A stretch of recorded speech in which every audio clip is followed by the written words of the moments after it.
स्वागत है दोस्तों आपके अपने YouTube चैनल NCERT जिंदाबाद में। जैसा कि हम जानते हैं हम क्लास 7th की हिस्ट्री और उसका चौथा पार्ट पढ़ रहे हैं, ठीक है। और जिसका पार्ट ए हो चुका है और आज हम पढ़ने वाले हैं पार्ट बी, ठीक है, जिसका नाम है मुग़ल साम्राज्य।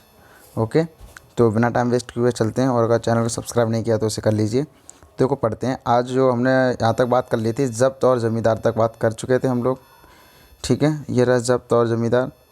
तो इन दोनों के बारे में हमने विस्तार से बात किया था। ज़ब्त जो होता है वो कर था जो निश्चित कर दिया गया था कि हाँ इतना ही एक प्रकार से जो कर था कृषकों पर वो ज़मीन के हिसाब से निश्चित कर दिया गया था। इसी प्रक्रिया को बोला गया था ज़ब्त, ठीक है। और ज़मींदार, ये दोनों चीज़ों के बारे में हमने विस्तार से बात कर ली थी। अब हम चलते हैं बिना टाइम वेस्ट किए आगे। अकबरनामा और आईन अकबरी, जहाँ पर हमने छोड़ा था वहीं पर पकड़ते हैं, ठीक है। तो देखो, अकबर ने अपने करीबी मित्र दरबारी अबुल फजल को आदेश दिया, जो उनके करीबी मित्र भी थे और दरबारी भी थे, जिनका नाम था अबुल फजल, ठीक है। किसके दरबारी थे? अकबर के। उन्होंने आदेश दिया कि उसके शासनकाल का इतिहास लिखें। मतलब उन्होंने कहा कि ऐसा है अबुल फजल जी, आप हमारे शासनकाल में जितनी भी चीज़ें हुई हैं उन सारी चीज़ों का इतिहास लिखें। अबुल फजल ने यह इतिहास 3 जिल्दों में लिखा। जो जिल्द थी, मैंने आपको बताया था जिल्द तैयार की जाती थी, तो वह 3 जिल्द थी, उसमें लिखा। इसका शीर्षक जो रहा था उसका नाम था अकबरनामा। पहली जिल्द में अकबर के पूर्वजों का बयान है और दूसरी अकबर के शासनकाल की घटनाओं का विवरण देती है, और जो तीसरी जिल्द है उसे बोलते हैं आईन अकबरी, ठीक है। अब समझ में आ गया ये सारी चीज़ क्यों दी गई है। मतलब अकबरनामा और आईन अकबरी, यानी कि जो पहली थी अकबरनामा, ठीक है, मतलब इन सारी तीनों जिल्द हैं, इनके जो तीनों जिल्दों का शीर्षक क्या था? अकबरनामा, ठीक है। और जो तीसरी थी उसे क्या बोलते थे? आईन अकबरी, ठीक है। अब देखो, इसमें अकबर के प्रशासन और घराने, सेना, राजस्व और साम्राज्य के भूगोल का ब्यौरा मिलता है। किसमें? आईन अकबरी में, ठीक है। इसमें समकालीन भारत के लोगों की परंपराओं और संस्कृतियों का भी विस्तृत वर्णन है। आईन अकबरी का सबसे रोचक आयाम क्या है? वो यह है विविध प्रकार की चीज़ों, फसलों, पैदावार, कीमतों या मजदूरी और राजस्व का सांख्यिकी जो विवरण जिस तरीके से किया गया है, ये सारी चीज़ बहुत रोचक आयाम दिखती है, ठीक है। अब अबुल फजल से अकबरनामा लेते हुए अकबर, देखो अब अगर यहाँ पे आप देखेंगे गौर से तो ये हैं अबुल फजल और ये हैं अकबर। तो ये जो है ये है अकबरनामा। क्लियर? अकबरनामा अब आपको पूरी तरह समझ में आ गया होगा। अकबरनामा 3 जो जिल्द थी उनका शीर्षक था, ठीक है, जो अबुल फजल ने लिखी थी। किसके लिए लिखी थी? अकबर के लिए, उनका इतिहास लिखने के लिए। क्लियर? अब बढ़ते हैं आगे। अकबर की नीतियाँ, नज़दीक से एक नज़र डालते हैं। प्रशासन के मुख्य अवलक्षण अकबर से निर्धारित किए जाते थे, अकबर द्वारा निर्धारित किए जाते थे। इनका जो विस्तृत वर्णन है वो अबुल फजल की अकबरनामा विशेषकर आईन अकबरी में मिलता है। क्यों मिलता है? क्योंकि अकबर के जितने भी वर्णन हैं इतिहास में वो सारे आईन अकबरी में हैं। जो पहले की 2 जिल्दें हैं, एक में उनके पूरे वंश का वर्णन मिलता है, ठीक है, दूसरे में उनके साम्राज्य का विस्तार मिलता है, तीसरा जो आईन अकबरी उसमें अकबर से विशेषकर सारी चीज़ें मिलती हैं, ठीक है। तो अबुल फजल के अनुसार साम्राज्य कई प्रांतों में बटा हुआ था, जिन्हें सूबा या फिर सूबे बोला जाता था। सूबे के प्रशासक जो होते थे वो सूबेदार, जैसे मैंने आपको बताया था इक्ता और इक्तेदार, वैसे ये हैं सूबा और सूबेदार, जो राजनीतिक तथा सैनिक दोनों प्रकार के कार्यों का निर्वाह करते थे। प्रत्येक प्रांत में एक वित्तीय अधिकारी भी होता था जो दीवान कहलाता था, जिसे हम लोग दीवान जी बोलते थे। वो लोग जो प्रत्येक प्रांत में एक अधिकारी होता था जो वित्तीय विभाग से होता था, ठीक है, उसे बोलते थे दीवान। कानून और व्यवस्था बनाए रखने के लिए सूबेदार को अन्य अफसरों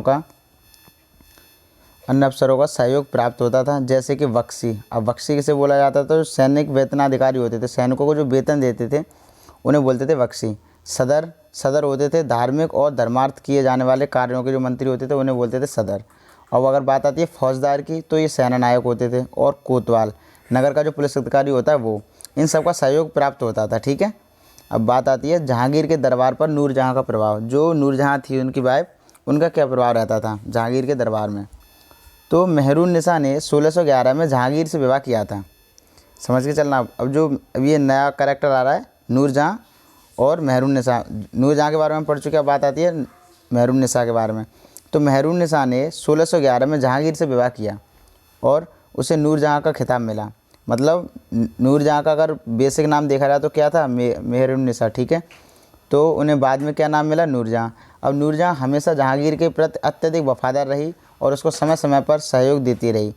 नूरजहाँ के सम्मान में जहांगीर ने चांदी के सिक्के जारी किए। ठीक है, अगर सवाल आता है जो जहांगीर ने चांदी के सिक्के किए थे, इशू किए थे, वो क्या मतलब किसके उसमें किए थे। ठीक है, तो आप डायरेक्ट कहेंगे कि नूरजहाँ के। ठीक है, अब बात आती है देखो, जिनमें एक और स्वयं के खिताब उत्कीर्ण थे, जिनमें एक और उसके स्वयं के खिताब उत्कीर्ण थे और दूसरी तरफ नूरजहाँ। ठीक है, अब देखो और दूसरी ओर वह वाक्य था, रानी बेगम नूरजहाँ के नाम से गढ़ा हुआ था। ठीक है, मतलब एक सिक्का था इस टाइप से, तो एक तरफ तो उसके खुद के खिताब जितनी भी चीज़ें होती हैं, जहांगीर का अपना मैटर था, और वहीं पर दूसरी तरफ था रानी बेगम नूरजहाँ। ठीक है, उसका नाम लिखा हुआ था। इस तरह के इन्होंने सिक्के चलवाए थे, किसने, जहांगीर ने। किसके लिए, नूरजहाँ के लिए, चांदी के सिक्के थे। ठीक है, अब बाईं ओर दिया गया दस्तावेज नूरजहाँ द्वारा जारी किया गया था, एक फरमान था जिस पर लिखा था, जो चौकोर मोहर बताती है, उदात्त और महान महारानी नूरजहाँ पादशाह बेगम का आदेश। गोल मोहर के अनुसार शाह जहांगीर के प्रताप से महारानी चंद्रमा जैसी वैभवशाली बन गई। हम कामना करते हैं कि नूरजहाँ पादशाह इस युग की सर्वोत्तम महिला बने। ठीक है, ये चीज़ सारी उस पर फरमान था। जैसे ये है, देखो अब भाषा अलग है तो इसलिए आप नहीं पढ़ सकते, लेकिन ये जो सिक्के दिख रहे हैं आपको, ये सिक्के देख सकते हैं। एक तरफ क्या होता था, इनका जो वो जहांगीर था उसके बारे में था, और दूसरी तरफ उसके रानी का नाम था। ठीक है, ये देखो नूरजहाँ का फरमान है, ये चौकोर। ठीक है, ये वाला, इसमें ये सारी, इसमें क्या लिखा है, ये आदेश, फरमान, चौकोर मोहर बताती है, ये सारी चीज़ें लिखी हुई थी। ठीक है, अब बढ़ते हैं आगे। अकबर के अभिजात बड़ी सेना का संचालन करते थे। अभिजात के बारे में हम पढ़ चुके हैं। तो अकबर के जो अभिजात होते थे वो बड़ी सेना का संचालन करते थे। बड़ी मात्रा में वे राजस्व खर्च भी करते थे और कर सकते भी थे। ठीक है, जब तक वे वफादार रहे साम्राज्य का कार्य सफलतापूर्वक चलता रहा। परंतु 17वीं सदी के जो अंत हुआ उसमें क्या हुआ, कई अभिजातों ने अपने स्वतंत्र ताने वाने बुन लिए थे। मतलब वो कहने लग गए कि हम पर किसी का नियंत्रण नहीं है, हम खुद में एक स्वतंत्र हैं। ठीक है, तो साम्राज्य के प्रति उनकी वफादारी उनके निजी हितों के कारण कमज़ोर पड़ गई। जो लोग साम्राज्य के प्रति इतने वफादार होते थे वो फिर अपने पर्सनल हित के लिए काफ़ी गौर देने लग गए, और जो वफादारी थी वो कमज़ोर पड़ने लग गई। ठीक है, तो साम्राज्य के प्रति उनकी वफादारी कम हुई। तो 1570 में क्या हुआ, अकबर जब फतेहपुर सीकरी में था तो उसने उलेमा, ब्राह्मणों, जेसुइट, पादरियों जैसे, मतलब जो रोमन कैथोलिक थे उन्हें, और जरदुश्त धर्म के अनुयायी जो होते थे उनके साथ धर्म के मामलों पर चर्चा शुरू की। ये चर्चाएं इबादत खाना में हुई। ठीक है, इबादत खाना जो होती है वहाँ पे सारे लोग इबादत करते हैं और एक प्रकार से चर्चाएं भी होती हैं। ठीक है, वहाँ पर हुई थी। तो अकबर की जो रुचि थी विभिन्न व्यक्तियों के धर्मों और रीति रिवाजों में होती थी। इस विचार विमर्श से अकबर की समझ बनी कि जो विद्वान धार्मिक रीति और मतान्धता पर बल देते हैं। अगर बात आती है मतान्धता क्या होता है, तो देखो ये आप इधर देखेंगे कि मतान्धता की चीज़, ये जो शब्द है इसका मतलब ये है ऐसी व्याख्या का कथन जिसे अधिकारपूर्ण कहकर यह आशा की जाए कि उस पर बिना कोई प्रश्न उठाए उसे स्वीकार कर लिया जाएगा। ठीक है, मतलब ऐसी बात कोई विद्वान द्वारा कही जाए जो मतलब कि हाँ भाई बिल्कुल सही कह रहे हैं ये चीज़। ठीक है, ये चीज़ तो जो विद्वान धार्मिक रीति और मतान्धता पर बल देते थे वे अक्सर कट्टर होते थे। उनकी शिक्षाएँ प्रजा के बीच विभाजन और असमंजस पैदा करते थे। ये अनुभव अकबर को सुलह एक कुल, मतलब सर्वत्र शांति के लिए विचार की ओर ले गए। सहिष्णुता की यह धारणा विभिन्न धर्मों के अनुयायियों में अंतर नहीं करती थी, अपितु इनको इसका केंद्र बिंदु थी नीति शास्त्र की एक व्यवस्था। ठीक है, जो सर्वत्र लागू की जा सकती थी और जिसमें केवल सच्चाई होती थी, न्याय होता था और शांति पर बल दिया जाता था। ठीक है, अब देखो इस चित्र में आप क्या जेसुइट पादरी को पहचान सकते हैं। ये जो चित्र है इसमें इबादत खाना में अकबर विभिन्न धर्मों के विद्वानों के साथ चर्चा कर रहे हैं। जो भी मैंने बताया धर्मों को लेकर जो अकबर ने चर्चा की थी, कहाँ पर की थी, इबादत खाना में। ठीक है, तो ये सारे लोग हैं, क्लियर, पादरी भी हैं इसमें। ठीक है ना, और जेसुइट जो धर्म था उन सारे लोगों हैं इसमें जो अभी मैंने बताया था आपको। अब आगे चलते हैं। अबुल फजल ने सुलह कुल के इस विचार पर, अबुल फजल जो दरबारी थे उनके मित्र भी थे अकबर के, उन्होंने, है ना, तो जो सुलह कुल था, ये जो वैश्विक शांति थी, इस विचार पर आधारित शासन दृष्टि बनाने में अकबर की मदद की। शासन के सिद्धांत को जहांगीर और शाहजहाँ ने भी अपनाया था। ठीक है, अब बात आती है सुलह कुल ये था क्या, तो उसके बारे में पढ़ते हैं। अकबर को सुलह कुल की नीति का उनके पुत्र जहांगीर ने इस प्रकार वर्णन किया है। मतलब जो अकबर की जो सुलह कुल की नीति थी वो उनके पुत्र ने, जो उनके पुत्र थे जहांगीर, उन्होंने किस प्रकार वर्णन किया, तो ये दिया है कि ईश्वरीय अनुकंपा के विस्तृत आंचल में, पढ़ेंगे दोबारा, ईश्वरीय अनुकंपा के विस्तृत आंचल में सभी वर्गों और सभी धर्मों मतलब सभी वर्गों और धर्मों के अनुयायियों की एक जगह है। समझ के चलना, ईश्वरीय अनुकंपा के विस्तृत आंचल जो है, इसमें जितने भी वर्ग हैं, जितने भी धर्म हैं, सब लोगों के जो अनुयायी हैं उनकी सबकी एक जगह है। इसलिए उसके विशाल साम्राज्य में, जिसकी चारों ओर की सीमाएं केवल समुद्र से ही निर्धारित होती थीं, विरोधी धर्मों के अनुयायियों और तरह तरह के अच्छे बुरे विचारों के लिए जगह भी थी। ठीक है, यहाँ असहिष्णुता का मार्ग जो था वो बंद था बिल्कुल, एक प्रकार से भी समझिए। यहाँ सुन्नी और शिया एक ही मस्जिद में इकट्ठे होते थे, जो कि सुन्नी और शिया जो थे एक दूसरे से मतलब काफ़ी एक तरह से एक दुश्मन टाइप का आप समझ सकते हैं, एक प्रकार से बहुत खिलाफत में रहते हैं वो लोग। ठीक है, लेकिन एक ही धर्म के हैं, इस्लाम धर्म के हैं। ठीक है, लेकिन दोनों का मार्ग अलग अलग है। ठीक है, और लेकिन मंजिल एक ही है। अब देखो सुन्नी और शिया जो थे, लेकिन सबको मस्जिद में ही इकट्ठे होते थे, और ईसाई और यहूदी थे वो भी सब एक ही गिरजे में प्रार्थना करते थे। इतना मतलब सही था सिस्टम। अब उसने क्या किया, सुसंगत तरीके से सार्वत्रिक शांति जो थी, मतलब सुलह कुल का अगर आप अर्थ देखें तो उसका मतलब होता है सार्वत्रिक शांति, सब मतलब सब लोगों की शांति। ठीक है, के सिद्धांत का पालन किया। ठीक है, अब देखो आगे चलते हैं। ये मतलब किसने बताया है, ये बताया जहांगीर ने। ठीक है, अब देखो बात चलती है 17वीं शताब्दी में, और उसके पश्चात जो मुग़ल साम्राज्य था उसमें क्या था। तो देखिएगा, मुग़ल साम्राज्य की प्रशासनिक और सैनिक कुशलता के फलस्वरूप आर्थिक और वाणिज्यिक समृद्धि में वृद्धि हुई। मतलब जो चलो पहले पढ़ लेते फिर एक्सप्लेन करते हैं। तो देखो, मुग़ल साम्राज्य की प्रशासनिक और सैनिक कुशलता के फलस्वरूप आर्थिक और वाणिज्य समृद्धि में वृद्धि हुई काफ़ी। विदेशी यात्रियों ने भी इसे वैसा धनी देश बताया विदेशी यात्रियों ने भी, जैसा कि किस्से कहानियों में वर्णित होता रहा है। परंतु यही यात्री इसी प्रचुरता के साथ मिलने वाली दरिद्रता को देखकर विस्मित रह गए। सामाजिक असमानताएं साफ दिखाई पड़ती थीं। शाहजहाँ के शासनकाल के 20वें वर्ष की दस्तावेजों से हमें पता चलता है कि ऐसे मनसबदार के बारे में हम बात कर चुके हैं, चर्चा कर चुके हैं विस्तार से, जिनको उच्चतम पद प्राप्त था, कुल 8000 में से 445 ही थे। कुल मनसबदारों की एक छोटी सी संख्या 56% मतलब 5.6% को ही साम्राज्य के अनुमानित राजस्व का 61.5% स्वयं उनके व उनके सवारों के वेतन के रूप में दिया जाता था। कहने का मतलब ये, देखो मुग़ल साम्राज्य की जो प्रशासनिक और सैनिक कुशलता थी बहुत अच्छी थी। ठीक है, तो उसके बाद में परिणाम ये हुआ कि जो आर्थिक व्यवस्था और वाणिज्यिक व्यवस्था दोनों अच्छी तरह से मतलब उनमें काफ़ी वृद्धि हो रही थी। ठीक है, तो विदेशी यात्रियों ने भी जब आते थे यहाँ पे तो वो भी देखते थे, तो उन्होंने जो अपनी कहानी लिखते थे, वर्णन लिखते थे, उसमें भी उन्होंने वैसा धनी देश बताया है। ठीक है, उसी तरह का जैसा था। परंतु यही यात्री अगर प्रचुरता के साथ मिलने वाली दरिद्रता थी उसको देखकर विस्मित रह जाते थे। ठीक है, और सामाजिक असमानताएं साफ दिखाई पड़ती थी भाई, वो देखते थे यार यहाँ तो मतलब काफ़ी ये भी सिस्टम है, ऊंच नीच का भी है, छुआछूत का भी ड्रामा है, वर्ग जाति सारी चीज़ें, तो वो भी चीज़ ये तो चीज़ें वैसे साफ दिखाई देती हैं, तो वो भी लोग भी देखते थे और उनका चीज़ का भी मतलब वर्णन किया है उन लोगों ने। तो देखो, शाहजहाँ के शासनकाल के जो 20वां वर्ष था उसके दस्तावेजों से हमें पता चलता है कि ऐसे मनसबदार मैंने आपको बताया था जो सवारों को वेतन दिया करते थे। ठीक है, उनके अंदर जात लोग होते थे, मतलब जात का मतलब आप समझ चुके हैं, मैं श्रेणियों से बात कर रहा हूँ। ठीक है, जात कोई जाति नहीं है, जो मैंने मतलब अगली वीडियो आई थी उसमें भी मैंने चर्चा कर चुका हूँ इस चीज़ में। ठीक है, तो जिनको उच्चतम पद प्राप्त होता था इन लोगों को, और जो कुल 8000 में से 445 ही थे। कहने का मतलब ये जो 8000 थे उसमें 445 ही थे। अब तो कुल मनसबदारों की एक छोटी सी संख्या जो 5.6% ही थी, आप देख सकते हैं। ठीक है, 5.6% ही थी, उनको साम्राज्य की अनुमानित राजस्व का मतलब जो अनुमानित राजस्व था पूरे साम्राज्य का उसका 61.5% स्वयं उनके व उनके सवारों के वेतन में रूप में दिया जाता था। मतलब इतना राजस्व मात्र उन लोगों को ही दिया जाता था। अब देखो, मुग़ल सम्राट और उनके मनसबदार अपनी आय का बहुत बड़ा भाग जो वेतन और वस्तुओं पर लगा देते थे। कहने का मतलब ये, जो मुग़ल सम्राट थे और उनके मनसबदार थे वो अपनी आय का मतलब खुद की जो आय होती थी उनका बहुत बड़ा भाग वेतन और वस्तुओं पर लगा देते थे।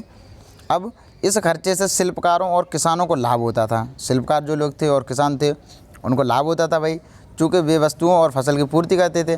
परंतु राजस्व का भार जो होता था वो इतना था कि प्राथमिक उत्पादकों और किसानों और शिल्पकारों के पास निवेश के लिए बहुत कम धन बचता था। ठीक है, इनमें से जो बहुत गरीब होते थे तो मुश्किल से ही पेट भर पाते थे जो लोग, तो वे तो उत्पादन शक्ति बढ़ाने के लिए अतिरिक्त संसाधनों में, औजारों और अन्य वस्तुओं में निवेश करने की बात सोच ही नहीं सकते थे भाई। वो कैसे सोचने, मतलब उनका पेट तो भर नहीं पा रहा है ढंग से, तो कहाँ बिजनेस करेंगे, वो कहाँ निवेश करेंगे। ठीक है ना, तो वो चीज़ मैटर करती है। अब देखो, वे उत्पादन बढ़ाने शक्ति के अतिरिक्त संसाधनों में, औजारों और अन्य वस्तुओं में निवेश करने की बात सोच भी नहीं सकते थे। ऐसी अर्थव्यवस्था में ज़्यादा धनी किसान जो होते थे, शिल्पकारों के समूह होते थे, व्यापारी और महाजन जो लोग होते थे, ये सब ज़्यादा लाभ उठाते थे, क्योंकि भाई अब जिन पर पैसा है वही बिजनेस करेगा, वो चीज़ बढ़ जाती है। ठीक है। अब देखो, मुग़लों के जो कुलीन वर्ग थे, मुग़लों के कुलीन वर्गों के हाथों में बहुत धन और संसाधन थे, जिनके कारण 17वीं सदी के अंतिम वर्षों में वे अत्यधिक शक्तिशाली हो गए थे। समझ के चलना। देखो, एक किसी भी चीज़ की ना शुरुआत कहीं से होती है, जिसका परिणाम बाद में भुगतना पड़ता है। अब देखो हुआ क्या, यहाँ पे क्या था, जो एक प्रकार से आप देखेंगे तो जो कुलीन वर्ग है, ठीक है, और जितने भी जो शक्तिशाली जो वर्ग हैं, उन्हें शक्ति मिलती जा रही है, पैसा मिलता ही जा रहा है, आर्थिक स्थिति मजबूत होती चली जा रही है, तो कहीं ना कहीं एक ना एक दिन ये अपने आप में खुद शक्तिशाली बनेंगे। ठीक है ना, वो चीज़ है। तो मुग़लों के जो कुलीन वर्ग के हाथों में बहुत धन और संसाधन थे, जिनके कारण 17वीं सदी के अंतिम वर्षों में वे अत्यधिक शक्तिशाली हो गए। जैसे जैसे मुग़ल सम्राट की सत्ता पतन की ओर बढ़ती गई, मतलब ख़त्म होने की तरफ बढ़ती गई, वैसे वैसे विभिन्न क्षेत्रों में सम्राट के जो सेवक हुए करते थे, स्वयं ही सत्ता के शक्तिशाली केंद्र बनने लगे। देख लो, मतलब सेवक थे वही ये कहने लगे भाई मैं यहाँ का वो हूँ सत्ता। ठीक है ना। तो इनमें से कुछ नए वंश स्थापित किए और हैदराबाद एवं अवध जैसे प्रांतों में अपना नियंत्रण भी जमाया। यद्यपि वे दिल्ली के मुग़ल सम्राट को स्वामी के रूप में मान्यता देते रहे। ठीक है। तथा 18वीं शताब्दी तक साम्राज्य के कई प्रांत अपने स्वतंत्र राजनीतिक पहचान बना चुके थे। इनके बारे में हम 10वें अध्याय में विस्तार से चर्चा करेंगे। ठीक है। अभी आप यहाँ पे सिर्फ इतना समझ लो कि जैसे कुलीन वर्ग थे वो और अधिक शक्तिशाली हो गए। ठीक है। और मानने भी लगे अपने आप को शक्तिशाली। ठीक है। और जो सम्राट थे, सम्राट के जो सेवक हुआ करते थे, तो उन्होंने खुद को सत्ता के जैसे शक्तिशाली मान लिया था। ठीक है। लेकिन अब तक क्या था, ये लोग सम्राट को एक सम्राट तो मानते थे, जो दिल्ली के सम्राट थे उन्हें सम्राट तो मानते थे, लेकिन अपना जो इनका प्रांत होता था उसमें ये खुद को एक सत्ता के द्वारा रिप्रेजेंट करते थे। ठीक है। अब इसके बारे में हम फिर विस्तार से करेंगे चर्चा 10वें अध्याय में। क्लियर। अब हम आगे चलते हैं। देखो, अब ये आता है अन्यत्र, मतलब एक्स्ट्रा नॉलेज। तो राजा और रानियाँ 16वीं सदी में मुग़लों के लगभग समकालीन की बात है, मतलब 16वीं सदी में मुग़लों के लगभग समकालीन संसार के विभिन्न भागों में कई महान राजा रानियाँ थे। ठीक है। ऐसा नहीं अपने भारत में ही थे, कई मतलब विभिन्न भागों में संसार के। इनमें ओटोमन तुर्की के सुल्तान, जिनका नाम है सुलेमान, ये शामिल हैं, जिनका वो रही है स्थिति 1520 से लेकर 1566 तक रहे थे ये। ठीक है। तो उसके राज में ओटोमन राज्य का विस्तार यूरोप की ओर हुआ था। कौन से राज्य का? ओटोमन, जो तुर्की में है। ठीक है। ओटोमन राज्य था, तो उसका विस्तार यूरोप की तरफ हुआ। किनके शासनकाल में? सुलेमान के में। ठीक है। अब उसने हंगरी को अपने राज्य के साथ मिला लिया था। हंगरी एक जगह है, उसको अपने राज्य के साथ मिला लिया था। ऑस्ट्रिया को घेर लिया था, ऑस्ट्रिया भी जगह है, ऑस्ट्रिया को घेर लिया था। उसकी फ़ौजों ने बगदाद और इराक भी हथिया लिया था। समझ रहे हैं? मतलब इतना एकदम कह सकते हो आप, सुलेमान जो सुल्तान था काफ़ी शक्तिशाली था। ठीक है। जिसने जो मान लो यूरोप की तरफ विस्तार कर रहा था, तो उसने हंगरी को भी अपना बनाया, ऑस्ट्रिया को बनाया, बगदाद और इराक को भी हथिया लिया था। अब देखो, मोरक्को तक उत्तर अफ्रीका का बहुत हिस्सा ओटोमन सत्ता को मानता था, मतलब ये लोग भी उनको अधीन होया करते थे। ठीक है। अब सुलेमान ने ओटोमन नौसेना का पुनर्गठन किया, मतलब ओटोमन जो नौसेना थी उसका फिर दोबारा गठन किया उसने, और पूर्वी भूमध्य सागर के इलाकों पर इसे नौसेना के प्रवृत्ति की वजह से स्पेन के साथ उसकी प्रतिस्पर्धा हो गई। ठीक है। समझ जाना, स्पेन के साथ प्रतिस्पर्धा हुई है उसकी। अरब सागर में इस नौसेना ने पुर्तगालियों को चुनौती दे दी। सम्राट को अल कानूनी, मतलब विधि निर्माता, समझ चलना, का खिताब दे दिया गया, क्योंकि मतलब अब ये विधि निर्माण कर सकते हैं, उसका खिताब दे दिया गया। लेकिन क्यों दे दिया गया? क्योंकि उसके शासनकाल में बड़ी संख्या में कानून बनाए गए थे। इन नियमों का लक्ष्य यह था कि बढ़ते हुए साम्राज्य के विभिन्न क्षेत्रों को ध्यान में रखते हुए प्रशासनिक तरीकों का मानकीकरण हो, ताकि किसानों को बेगार और भारी करों से बचाया जा सके। कहने का मतलब ये है, जो ये था इसको अलकानूनी बना दिया गया।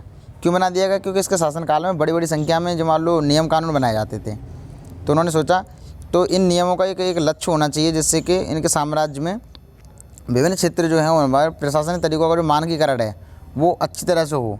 ठीक है। और जो किसान हैं, किसानों को बेगार और भारी जो कर देने पड़ते हैं उनसे बचाया जा सके किसान लोगों को। ठीक है।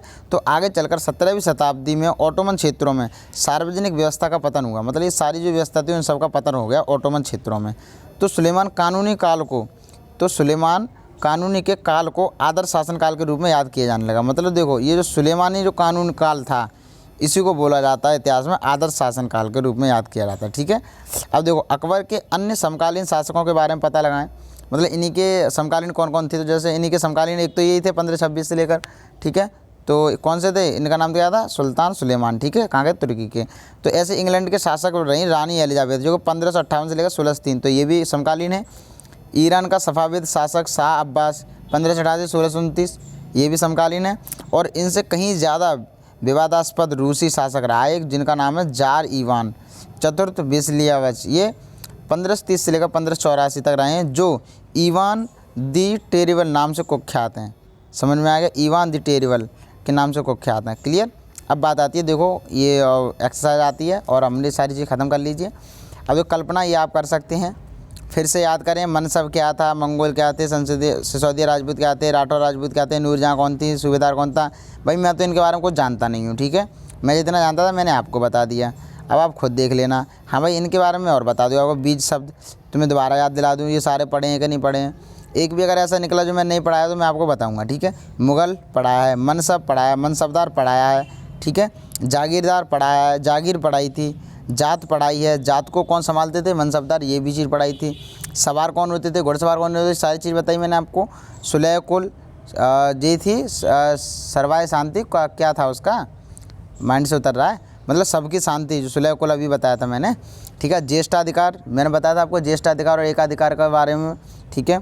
और शहदायाद, ये भी चीज़ इसी के जस्ट तुरंत बाद आती है। जब्त, जमींदार, ये तो लास्ट में थे, ठीक है। तो सारी चीज़ हो जानी चाहिए मेरे हिसाब से, कोई भी चीज़ दिक्कत नहीं करनी चाहिए। क्लियर। अब देखो ये है, आओ विचार करें, आओ करके देखें। देखो कुछ करो या ना करो, लेकिन ये जो आओ विचार करें ये ज़रूर किया करो, अपने माइंड में विचार जरूर किया करो, क्योंकि यूपीएससी वाले बच्चे के लिए विचार करना बहुत ज़रूरी है। जैसे भू राजस्व से प्राप्त होने वाली आय मुगल साम्राज्य के स्थायित्व के लिए कहाँ तक ज़रूरी थी, समझ रहे हो। मतलब भू राजस्व से प्राप्त होने वाली जो आय थी वो मुगल साम्राज्य के स्थायित्व के लिए कहाँ तक ज़रूरी थी। अब आप खुद सोचो कितना ज़रूरी नहीं था। देखो अगर कर नहीं आता तो क्या वो सैनिक को वेतन दे पाते, नहीं दे पाते। कर नहीं आता तो क्या वो खाने पीने के लिए रह पाते, नहीं रह पाते। कर नहीं आता तो आप खुद सोच सकते हो, ज़्यादा से ज़्यादा 1 आध साल तक शासन कर पाते हो, चले जाते। समझ में आया। तो वो चीज़ है, तो काफ़ी, और आप अपने तरफ से भी लिख सकते हैं बहुत सारी चीज़ें। ये तो सिर्फ एक हेडिंग के रूप में है, इसे विस्तार से आप भी लिख सकते हैं। अब मुगलों के लिए केवल तुरानी ईरानी ही नहीं बल्कि विभिन्न पृष्ठभूमि के वंशधारों की नियुक्ति क्यों महत्वपूर्ण थी। देखो अब मैं क्या बताऊँ आपको, इन सारी चीज़ों का तो मैंने आप सबको पहले से ही वर्णन कर दिया था इन सारी चीज़ों का, तो मेरे हिसाब से आपको क्लियर हो जाना चाहिए सब चीज़, ठीक है। तो वीडियो देखने के लिए बहुत बहुत शुक्रिया, और अगली बार हम आएंगे चैप्टर 5 लेकर, जिसका नाम है शासक और इमारतें। कौन सा शासक रहा, कौन सा शासक ने कौन सी इमारतें बनवाई, सारी चीज़ों विस्तार से वर्णन करेंगे। और काफ़ी इंटरेस्टिंग सब्जेक्ट है ये हिस्ट्री, जिसे हम इंटरेस्ट से ही पढ़ते हैं, ठीक है। इसे बोरिंग ना समझें, खूब मज़ा आएगा। क्लियर। तो वीडियो देखने के लिए बहुत बहुत शुक्रिया, और अपने दोस्तों को शेयर कीजिएगा। Thank you so much.